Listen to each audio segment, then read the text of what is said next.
ብዙ መንግስታት ወይም የኛም ትኩረት ማኑፋክቸሪንግ ኢንዱስትሪ ላይ የሆነበት ዋናው ምክንያት እንግዲህ ኢንዱስትሪ ለመለወጥ ለማደግ ለሚያስብ ሀገር ሁሉ በጣም ወሳኝ ነገር ነው።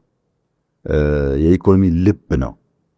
አንድ ሰው ልቡ ፈንክሽናል ካልሆነ ልቡ ካልሰራ ዘሆል አካላቱ ጤነኛ ሰላማዊ ቢሆን ውጤታማ እንደማይሆነው ሁሉ ኢኮኖሚ የሚያደርገው የኢኮኖሚ ልብ ማኑፋክቸሪንግ ኢንዱስትሪ ነው።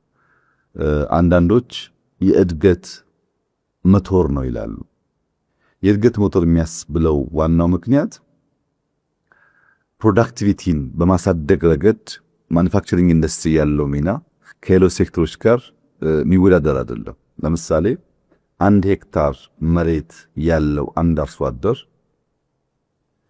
ኢንዱስትሪ በሚጠቀምበት ሰዓት በዚያው መሬት ላይ ፕሮዲዩስ የሚያደርገው የሚያመርትበት ቁጥርና ኢንዱስትሪ የማይጠቀም ሰው የሚያመርትበት ቁጥር አንድ አይደለም። ትራክተር ስትጠቀም፣ ፈርቲላይዘር ስትጠቀም፣ ፈርቲላይዘር ኢንዱስትሪ ውጤት ነው። ስትጠቀም፣ ስታርስም፣ ሃርቨስት ስትጠቀም፣ ስትሰበስብም በጊዜ በብዛት በጥራት በከፍተኛ ደረጃ ያገዛሃል።